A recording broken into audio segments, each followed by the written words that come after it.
सत श्री अकाल, नमस्कार, आदाब। पंजाबी रेडियो और पंजाबी टीवी यूएसए देख और सुन रहे और सभी साथियों का स्वागत है इस समय के विशेष programme beyond the headlines with Mandeep Punia में। इस प्रोग्राम में सीनियर पत्रकार मनदीप पूनिया जी का साथ होता है और देश विदेश के साथ जुड़ी हुई दिन भर की अहम खबरों पर होती है बातचीत। करते हैं सबसे पहले पूनिया जी का स्वागत। स्वागत है पूनिया जी। जी, नमस्कार, सत श्री अकाल, आदाब। जी, नमस्कार, सत श्री अकाल, आदाब। रुख करें खबरों का तो सबसे पहली और अहम खबर पर चलते हैं, जिसका सिर्फ और सिर्फ दिल्ली से ही नहीं पंजाब से बड़ा गूढ़ा नाता है। इस खबर का बात केजरीवाल के ऊपर लगे हुए पुराने आरोपों की करते हैं, शराब घोटाले की करते हैं।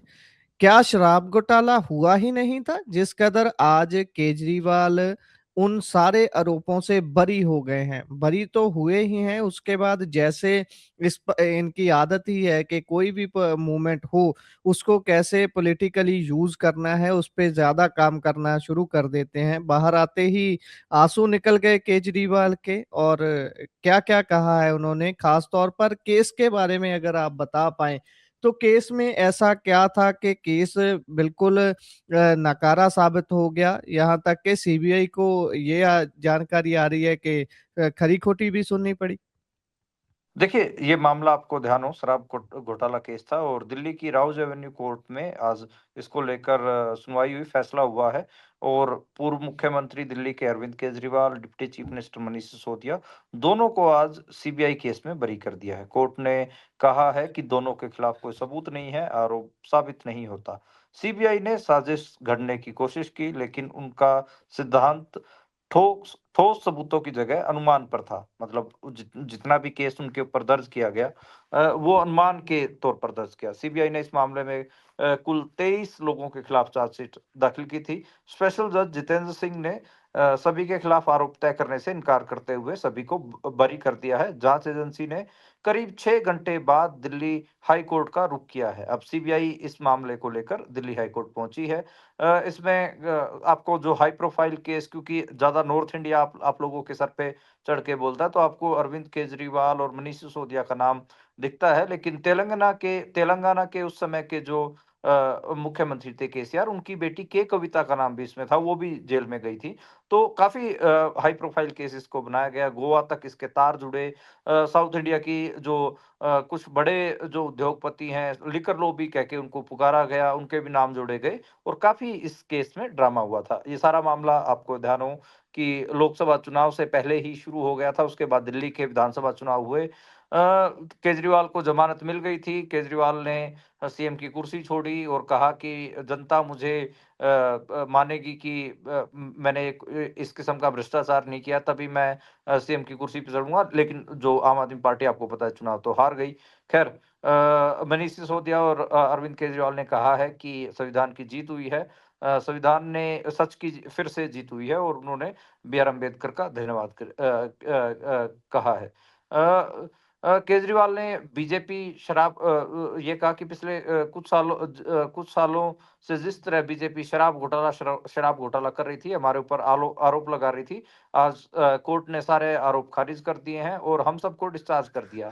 हम हमेशा कहते थे कि भारतीय न्याय प्रणाली पर भरोसा है। मैं जज साहब का बहुत-बहुत शुक्रिया अदा करता हूँ, जिन्होंने हमारे साथ न्याय किया, सत्य की जीत हुई, भगवान हमारे साथ है। मोदी और अमित शाह ने मिलकर आज़ाद भारत का ये सबसे बड़ा राजनीतिक षड्यंत्र रचा।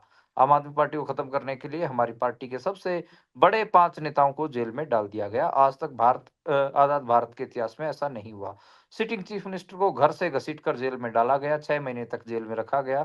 हमारे deputy chief minister Manish Sisodia को तो 2 साल तक जेल में रखा गया। हमारे ऊपर कीचड़ फेंका गया। 24 घंटे टीवी चैनलों पर डिबेट चलती थी, खबरें दिखाई जाती थी कि और ये इतना कह ही रहे थे कि अरविंद केजरीवाल रो पड़े, बाजू में मनीष सिसोदिया खड़े थे, उन्होंने ढांढस बंधाया। देखिए, अरविंद केजरीवाल की बहुत बात हो रही है, लेकिन इस सारे मामले में सबसे ज़्यादा जो जेल का संताप है, वो मनीष सिसोदिया ने हंढाया है। सबसे ज़्यादा अगर कहें कि क्योंकि 2 साल तक वो जेल में रहे हैं। अब जब सीबीआई सारा ही केस अनुमानों के ऊपर खड़ा कर रही थी, कोई भी एक भी ठोस सबूत नहीं प्रस्तुत कर पाई। तो हमें कहना होगा कि जो 2 साल जुडिशियल कस्टडी के नाम पे जेल में मनीष सिसोदिया ने बिताए हैं, क्या उनकी भरपाई हो पाएगी? अरविंद केजरीवाल एक जो बात उन्होंने कही कि कैसे बीजेपी ने एक सिटिंग चीफ मिनिस्टर को घसीट कर जेल में डाल दिया, तो आम आदमी के खिलाफ अगर कॉन्स्पिरेसी करनी हो, तो केंद्रीय हुकूमत के लिए कितनी बड़ी बात है। तो ये बात मैंने कुछ दिन पहले हेमंत सोरेन के केस में कहा था, जो झारखंड के आदिवासी मुख्यमंत्री हैं, अरविंद केजरीवाल के मामले में भी है। ठीक है कि पंजाब में आम आदमी पार्टी की सरकार है, उसका एक विरोध दिखता है। और पंजाब के लोग उसी के विरोध को देखते हुए मैंने देखा कि जो दिल्ली में एक शराब घोटाले वाला जो केस था, इसमें जो अरविंद केजरीवाल थे, मनीष सिसोदिया की गिरफ्तारी तक को सेलिब्रेट किया गया। उससे मेरे को लगता था कि दिल्ली के भी अपने फेडरल हक हैं, फेडरलिज्म बनता है उनका भी, और ये तो हमको क्लियर ही होगा कि दिल्ली में बीजेपी की का सबसे बड़ा दुश्मन आम आदमी पार्टी थी, तो उनके खिलाफ वो लड़ रहे थे। खैर, पॉलिटिक्स से आप सहमत असहमत हो सकते हैं, लेकिन अगर आप ह्यूमन राइट्स में यकीन रखते हैं, अगर आप जस्टिस में थोड़ा यकीन रखते हैं, तो आपको मतलब इस चीज़ को उस तरीके से पेश करने की ज़रूरत नहीं थी, जैसा बहुत सारे लोगों ने किया, बहुत घुमा के पेश किया गया। खैर, इस सारे मामले में मैं उस समय भी कहता था कि भ्रष्टाचार आंदोलन से निकली हुई पार्टी को 10 साल बाद ठीक उसी दोराहे पर लाकर खड़ा कर दिया गया। 2013 में पार्टी बनी, इंडिया अगेंस्ट करप्शन मूवमेंट से पार्टी निकली। 2023 में शराब घोटाले वाले मामले में आम आदमी पार्टी के बड़े नेताओं को फंसाना शुरू कर दिया था, यानी कि भ्रष्टाचार आंदोलन से निकली हुई पार्टी को ही भ्रष्टाचार के केस में फंसा दिया गया, और उनके जो सबसे बड़े मुखिया थे, उनको भी जेल में डाल दिया गया। तो बीजेपी ने एक जो मेगा नैरेटिव बनाने की कोशिश की, उसका असर आपको विधानसभा चुनाव में दिल्ली में जो फरवरी 2025 में उसमें दिखा भी। बीजेपी वहां पर जीत कर आई है, और इवन अरविंद केजरीवाल अपनी सीट से चुनाव हार गए। तो खैर, ये सारी बातें रही, और आज अरविंद केजरीवाल के लिए हम कह सकते हैं कि अच्छा दिन है, और वो जेल से बरी हुए हैं। जी, बिल्कुल बिल्कुल। इससे आगे अगर बढ़ें तो बात पाकिस्तान और अफगानिस्तान के बीच की तनातनी की करते हैं। अफगानिस्तान के साथ पाकिस्तान इस समय जंग में है, कैसे हैं हालात उस जंग के? देखिए, पाकिस्तान और अफ़गानिस्तान से ऐसे कोई घोषित जंग तो अभी दोनों के बीच में ऐलान नहीं हुआ है। जंग जैसे हालात हैं, जैसे ऑपरेशन सिंदूर के दौरान भारत और पाकिस्तान के हो गए थे, तो जंग जैसे हालात कहने ज़्यादा सटीक है। पाकिस्तान एयर फ़ोर्स ने अफ़गानिस्तान के कई इलाकों में एयर स्ट्राइक की है। तालिबान ने भी दावा किया है कि उन्होंने इस्लामाबाद के फैज़ाबाद में जो मिलिट्री बेस थे, वहाँ कई अहम ठिकानों को निशाने बनाया है। जो इस पूरी लड़ाई की शुरुआत जो है बृहस्पतिवार से शुरू हो गई थी, जब अफ़गानिस्तान ने 22 फरवरी को हुए पाकिस्तानी हमले के जवाब में कार्रवाई की। टोलो न्यूज़ के मुताबिक तालिबान प्रवक्ता ज़बीहुल्लाह मुजाहिद ने 55 पाकिस्तानी सैनिकों को मारने का दावा किया है। इसके जवाब में पाकिस्तान ने गज़ब लिल हक नाम का ऑपरेशन शुरू किया और काबुल समेत कई कई स्टेट्स में हमला किया है। पाकिस्तान का दावा है कि उनके इन हमलों में 274 अफ़गान लड़ाके मारे गए हैं, जबकि 400 से ज़्यादा घायल हुए हैं। दोनों दोनों तरफ से तकरीबन 300 से ज़्यादा लोगों के मारे जाने की खबर है। भारत ने भी पाकिस्तान के हमलों की निंदा करते हुए अफ़गानिस्तान का समर्थन किया है। तो ये पूरी स्थिति है। साउथ एशिया में आप कह सकते हैं कि जो अफ़गानिस्तान और जो पाकिस्तान है, वहाँ जो बॉर्डर है, उसमें काबुल, लगमान, नरंगहार, पक्तिया, सोखत, पकीकता, कंधार, और इधर जिस हिसाब से इस्लामाबाद के साथ लगते हुए इलाके हैं, वो सब टेंशन में हैं, और वहाँ पर लगातार युद्ध जैसे हालात बने हुए हैं। तालिबान लड़ाके भी दावा कर रहे हैं कि उन्होंने पाकिस्तान का जेट गिराया है, और लेकिन अभी इसकी कोई पुष्टि उस किस्म से नहीं की गई है। जी, इससे आगे अगर बढ़ें तो उधर शंकराचार्य की गिरफ्तारी पर इस्लामाबाद हाई कोर्ट की रोक आई है, उन्होंने रोक लगा दी है। गंभीर इल्ज़ाम लगाए गए थे इन पे। गुरप्रीत, आप इलाहाबाद हाई कोर्ट को इस्लामाबाद हाई कोर्ट कह गए, उसके लिए मैं आपकी तरफ से श्रोताओं को माफ़ी माफ़ी माफ़ी माँगता हूँ। चाह क बिल्कुल। जी, ये क्योंकि पिछली खबर की कंटिन्यूटी में ही आपके मुँह से निकल गया। जी। शंकराचार्य की गिरफ्तारी पर इलाहाबाद हाई कोर्ट की रोक लगी है। उनकी जो अग्रिम ज़मानत थी, उसके ऊपर भी फैसला सुरक्षित रखा गया है। सरकारी वकील लगातार कह रहे हैं कि वो बहुत ज़्यादा ताकतवर हैं, इसलिए केस को प्रभावित कर सकते हैं। कोर्ट ने फैसला लिया है कि अभी उनकी उनकी गिरफ्तारी नहीं होगी। दूसरा, उन्होंने कहा है कि शंकराचार्य जाँच में सहयोग करेंगे। आपको ध्यान हो कि शंकराचार्य स्वामी अविमुक्तेश्वरानंद सरस्वती जनवरी महीने में जब उनको स्नान करना था गंगा में, उस समय पूरा विवाद शुरू हुआ, उनके शिष्यों की चोटियाँ खींची गई, लाठीचार्ज हुआ और उनको स्नान नहीं करने दिया गया। उसके बाद लगातार उत्तर प्रदेश सरकार द्वारा शंकराचार्य का अपमान शुरू हुआ। शंकराचार्य मुखर रहे, लगातार अपनी बातें बोलते रहे और पूरे उत्तर प्रदेश में शंकराचार्य का हिंदू धर्म के लोगों ने समर्थन किया, क्योंकि हिंदू धर्म की सबसे बड़ी जो कुर्सी होती है वो शंकराचार्य की होती है। लेकिन जैसा आपको पता ही है कि जो बीजेपी है वो अपने विरोधियों के खिलाफ आपराधिक षड्यंत्र करने में माहिर है, मास्टरमाइंड है। पहली खबर हमने अरविंद केजरीवाल की ली। अब शंकराचार्य के बारे में बात करें तो शंकराचार्य को भी एक शिष्य के बलात्कार के केस में फंसाया जा रहा है। हालाँकि उसकी ऑडियो भी बाहर आ चुकी है, जिसमें ये कहा गया है कि जो शंकराचार्य हैं उनको फँसाने के लिए कई सारे लोगों को ऑफ़र किया गया था और वो ऑडियो भी लगातार वायरल है, जो उनके अपोज़िट के ग्रुप हैं। जो महाराज इस सारे शंकराचार्य के खिलाफ ये सारे ऑपरेशन को लीड कर रहे हैं, वो योगी आदित्यनाथ के काफ़ी करीबी माने जाते हैं। शंकराचार्य ने कहा है कि झूठी कहानी अदालत में ध्वस्त हो गई है और उन्होंने अदालत का धन्यवाद किया है। काशी के विद्या मठ में शंकराचार्य को जो कोर्ट से राहत मिली है, उसके ऊपर जश्न मनाया गया है। जी। इससे आगे बढ़ें तो कोलकाता सहित बंगाल के कई जिलों में भूकंप के झटके महसूस किए गए हैं। कितनी तीव्रता थी और क्या कोई जानी नुकसान की खबर भी है? देखिए, जो भूकंप है उसका जो केंद्र रहा वो बांग्लादेश का ढाका था और ढाका के कारण कलकत्ता और पश्चिम बंगाल के कई सारे जिले भूकंप से प्रभावित रहे। 5.5 रिक्टर स्केल की तीव्रता बताई जा रही है और 10 सेकंड तक ये जो झटके हैं ये महसूस किए। लोग बाहर डर के घरों से बाहर भी निकले। भूकंप का केंद्र बांग्लादेश की जो ढाका है, ढाका के पास एक सतकीरा जिला पड़ता है। उसमें 10 किलोमीटर गहराई पर ये भूकंप था, उसका सेंटर था और तकरीबन 100 किलोमीटर दूर तक उसके झटके महसूस किए गए हैं और कई घंटों तक सड़क पर लोग रहे, खुले में अफरा-तफरी जैसी स्थिति भी रही। सोशल मीडिया पे बहुत सारे इसके वीडियोज़ भी आए हैं। तो ये रहा और इसके अलावा मतलब थोड़ा भारत में मौसम है वो भी थोड़ा चौंकाने वाला हो रखा है। फरवरी का आखिरी सप्ताह है और आप देखें कि मध्य प्रदेश, राजस्थान जैसे सूबों में 37 डिग्री तक तापमान पहुँच गया है। ये इतना टेम्परेचर हमको पता है कि अप्रैल के पहले सप्ताह में होता है। लगभग 30 से 35 दिन पहले ही इस किस्म का जो टेम्परेचर है वो हमें देखने को मिल रहा है। दोनों राज्यों में फरवरी महीने में ही अप्रैल जैसी गर्मी देखने को मिल रही है। हिमालयाज़ में कई ऐसी जगह हैं जहाँ पर 10 डिग्री से नीचे अभी भी पारा है, लेकिन मैदानी इलाकों में हिमालयाज़ के जो मैदान हैं वहाँ पर गर्मी लगातार बढ़ रही है और जो गर्मी है वो हरियाणा और पंजाब में भी देखने को मिली। हमें 30 डिग्री से ऊपर जो टेम्परेचर देखने को मिला है, जो कि गेहूँ की फसल के लिए मुझे लगता है कि ठीक नहीं है। कणक की फसल पकने के लिए तैयार है।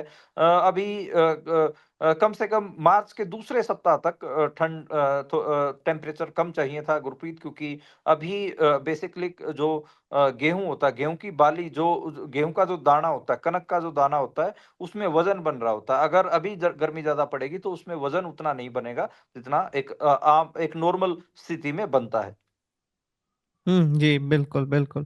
इससे आगे बढ़ें तो जाट आरक्षण आंदोलन जो 2016 में शायद हुआ था, उसमें एक केस में से काफ़ी लोगों को सीबीआई कोर्ट से बरी कर दिया गया है। कौन-सा मामला था ये सारा? उस समय हरियाणा के कैबिनेट मिनिस्टर थे, फाइनेंस मिनिस्टर, दूसरे नंबर के मिनिस्टर कैप्टन अभिमन्यु। उनकी कोठी फूँक दी गई थी रोहतक में, उनकी कोठी में आग लगा दी गई थी। उस केस में आज पंचकुला में सीबीआई कोर्ट ने 56 लोगों को बरी कर दिया है और सीबीआई कोर्ट ने पुलिस को फटकार भी लगाई है। पुलिस ने कहा है कि सीबीआई कोर्ट ने कहा है कि इन सभी आरोपियों को बाइज्जत बरी किया जाता है। पुलिस एक भी ठोस सबूत इन लोगों के खिलाफ नहीं दे पाई। इन लोगों ने एक बड़ा लंबा संघर्ष किया है। 10 साल तक ये लोग हर महीने पंचकुला आते थे। वहाँ रोहतक से पंचकुला की जो दूरी है तकरीबन 250 किलोमीटर की दूरी है। बस एक वहाँ का पंचायतों ने वहाँ पर बस का अरेंजमेंट कर रखा था। बस में बैठकर ये सब लोग यहाँ पहुँचते थे और आज मौके पर मैं भी मौजूद था। मैंने भी जो जब इनको जज ने फैसला सुनाया तो मैं मौके पर ही मौजूद था। फाइनेंस मिनिस्टर कैप्टन अभिमन्यु काफ़ी हरियाणा में काफ़ी अमीर नेताओं में से एक हैं और मैं कह सकता हूँ कि सबसे अमीर नेताओं में से एक हैं और उनकी कोठी जला दी गई थी, उनके स्कूल में भी आगजनी हुई थी। सवाल ये बनता है कि गुरप्रीत, जिन लोगों को पुलिस ने आरोपी बनाया मंत्री के मकान को जलाने के मामले में, अगर उन सबको सीबीआई कोर्ट ने बरी कर दिया तो फिर मंत्री की कोठी में आग किसने लगाई थी? ये बहुत बड़ा सवाल है। 10 साल बाद भी हरियाणा में आपको पता है भाईचारा और जाट नॉन जाट की पॉलिटिक्स पूरी शिखर पर चल रही है और इसमें अ, अगर बरी कर दिया गया है, तो फिर ऐसे में जितने भी आगजनी हरियाणा में हुई थी, वो किसने की थी?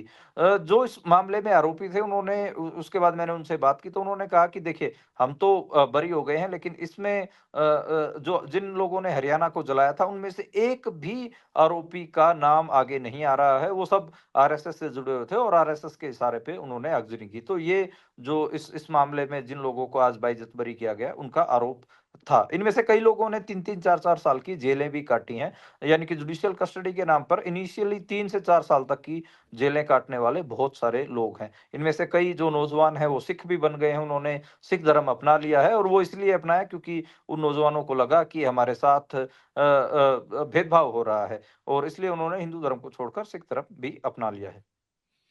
जी। इससे आगे अगर बढ़ें तो बात देहरादून दिल्ली नेशनल हाईवे की करते हैं। उस पर लिख दिया गया कि मुसलमानों के लिए ये रोड नहीं है। ये कैसी मानसिकता है? किसके द्वारा लिखा गया है? क्या उस व्यक्ति पर जिसने ये लिखा है कोई कार्रवाई होने की उम्मीद करें या कोई कार्रवाई हुई है?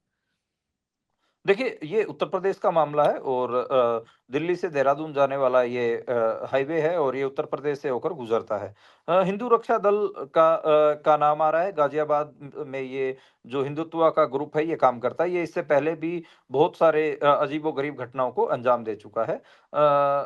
एलिवेटेड रोड है, एलिवेटेड रोड के ऊपर जो साइड में बैरिकेडिंग होती है, जो रोड सेफ्टी इक्विपमेंट्स लगे होते हैं, उनके ऊपर लिख दिया है कि मुसलमानों के लिए ये रोड नहीं है क्योंकि ये जिहादी टैक्स नहीं देते हैं।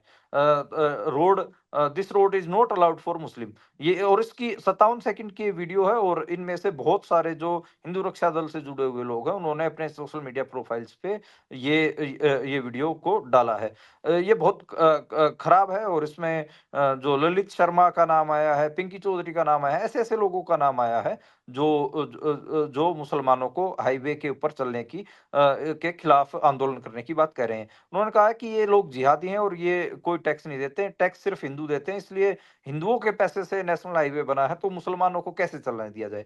पहली बात तो ये फैक्चुअली गलत है कि भारत में मुसलमान टैक्स नहीं देते हैं। भारत में चाहे आप गरीब हों, चाहे अमीर हों, हिंदू हो, मुसलमान हो, सिख हों, ईसाई हों या फिर दलित हों या फिर स्वर्ण हो, कोई भी आप हो, सभी भारत में टैक्स देते हैं। अगर आप एक बिस्किट का पैकेट खरीदेंगे, उसके ऊपर भी आप जीएसटी देते हैं। आप कोई भी सुविधा भारत में करते लेते हैं, तो उसपे आप जीएसटी तो देते ही देते हैं। इनकम टैक्स भी हमको पता है कि लगभग हर धर्म, हर जाति से लोग देते ही हैं। तो जो ये पूरा बात कह रहे हैं कि ये तो जिहादी टैक्स ही नहीं देते, टैक्स हिंदू टैक्स देते हैं, इसलिए हिंदुओं को ही चलने की इजाज़त है, ये बिल्कुल फैक्चुअली रॉन्ग है, बिल्कुल गलत है। ये दिखाता है कि इनके मन में कितनी नफ़रत भरी हुई है और इनका काम और सिर्फ़ समाज को बाँटने का है। जो ये हिंदू रक्षा दल है, ये फ़ेमसली आपको ध्यान हो कि बहुत सारे ऐसे मामलों को अंजाम देता रहता है, जिससे सोसाइटी में हिंदू और मुस्लिम जो टेंशन्स हैं, वो बढ़े। ये कुछ दिन पहले मोहम्मद दीपक के ऊपर हमला करने की और उसका सर काट के लाने की जो धमकी है, वो भी इस दल के लोगों ने दी थी। तो मैं कह सकता हूँ कि भारत में भाईचारे के जो जानी दुश्मन हैं, वो ये लोग हैं। और आप देखिए कि बात कहाँ तक पहुँच गई है कि आप नेशनल हाईवे सरकार द्वारा बनाए गए हाईवे पे एक पूरे के पूरे धर्म को चलने की इजाज़त नहीं देना चाहते हैं। तो इस किस्म की जो नफ़रत है, वो इस समय भारतीय राजनीति में मौजूद है। जी, बिल्कुल। इससे आगे अगर बढ़ें तो लुधियाना में आज किसानों ने लाडोवाल टोल प्लाज़ा फ्री करवाया। किसानों की आर-पार की लड़ाई का भी ये ऐलान है। क्या ख़ास रहा आज इसमें? देखिए किसानों की बहुत सारी माँगें हैं और उसमें बेसिकली श्री गुरु ग्रंथ साहिब की बेअदबी के मामलों में इंसाफ और दोषियों के सख्त कानूनी कार्रवाई की माँग भी थी और आपको पता है वो फ़ेमसली जो उस इलाके में टावर पे जो लोग चढ़े हुए हैं, टावर पर जो आंदोलन चल रहा है, वो भी एक मामला है। आज पंजाब के बहुत सारे ज़िलों में हेडक्वार्टर्स पे और टोल टैक्सेस पे किसानों के आंदोलन देखने को मिले। कहीं पर पुलिस ने सख्ती से पेश आया, कहीं पर किसानों की जो संख्या ज़्यादा थी, वहाँ पर पूरा दिन किसानों का आंदोलन चला है। किसानों के बहुत सारे जो मुद्दे हैं, वो अभी रिज़ॉल्व नहीं हुए हैं, इसलिए किसान अलग-अलग समय पे आपको सड़कों पर दिखते हैं और आज लाडोवाल जिसको पंजाब का सबसे महँगा टोल टैक्स बताया जाता है, आज उसको किसानों ने फ्री करवाया। जी। इससे आगे बढ़ें तो पंजाब सचिवालय, स्कूल और शताब्दी एक्सप्रेस में ब्लास्ट की धमकी, ये कब रुकेगा सिलसिला?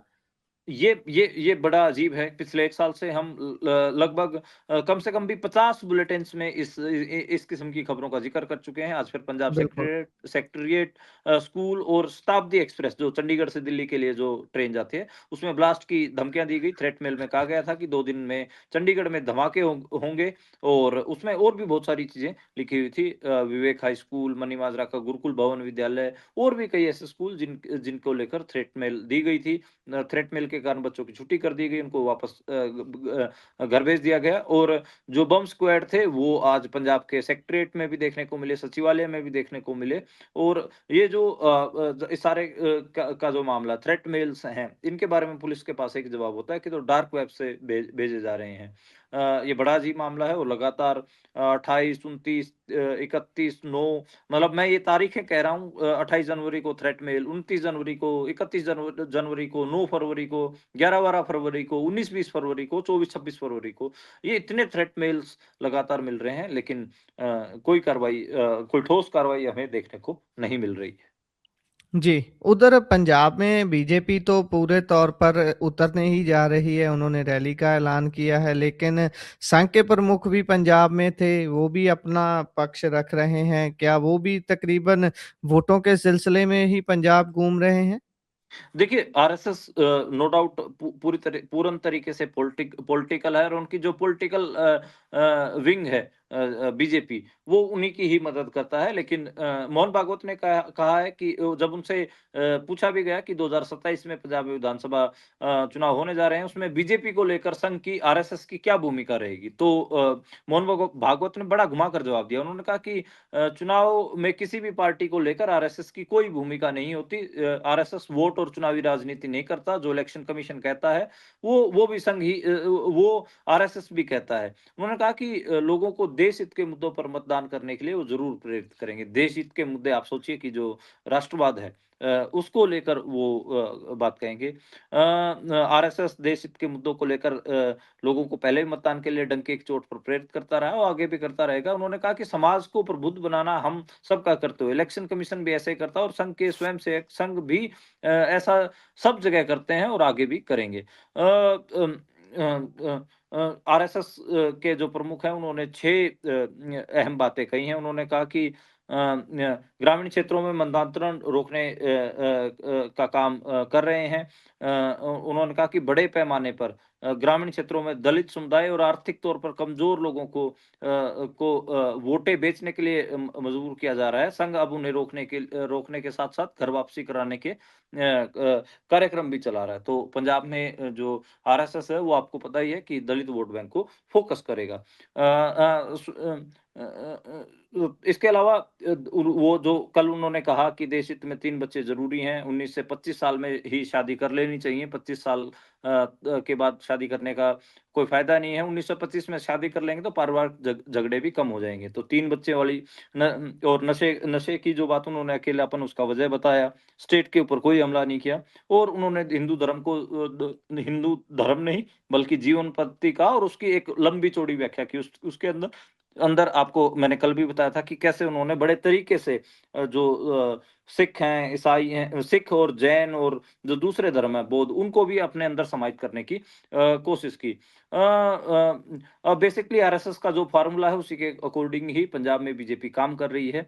ये किसी से छुपा नहीं हुआ है। जो नरेंद्र मोदी हैं, वो भी पंजाब के अलग-अलग धर्मगुरुओं और डेरा प्रमुखों से मिल रहे हैं और ये फ़ॉर्मूला बेसिकली मोहन भागवत ने ही सुझाया था और मोहन भागवत भी खुद कई जो धार्मिक नेता हैं पंजाब के और जो डेरा मुखी हैं, उनसे मिल रहे हैं। आपको बताऊँ कि लुधियाना, पठानकोट और जो ऐसे बॉर्डर के इलाके हैं, वो उनको बीजेपी बहुत स्ट्रांगली फोकस करेगी और अलग-अलग ऐसे धार्मिक जो डेरे हैं, धार्मिक गुरु हैं और डेरे हैं, उनको लगातार जो आरएसएस है, वो कॉन्टैक्ट कर रहा है। तो पंजाब का जो 2027 का चुनाव है, उसमें बेशक से मोहन भागवत कह रहे हों कि हमारा आरएसएस का इलेक्शंस में कोई रोल नहीं होता, लेकिन बेसिकली नरेंद्र मोदी खुद आरएसएस के बताए हुए रास्ते पर ही पंजाब में काम कर रहे हैं और खुद आरएसएस का ही ये सुझाया हुआ रास्ता है कि आप डेरा प्रमुखों में काम करिए, दलित वोट बैंक के लिए काम करिए, आप अलग-अलग धार्मिक गुरुओं के बीच में काम करिए, तो वो सब बीजेपी और आरएसएस मिलके पंजाब चुनाव में करेंगे। जी, बिल्कुल। इसी के साथ प्रोग्राम का समय यहाँ समाप्त होता है। आप जुड़े जानकारियाँ साझा की, बहुत-बहुत धन्यवाद। धन्यवाद, धन्यवाद गुरप्रीत।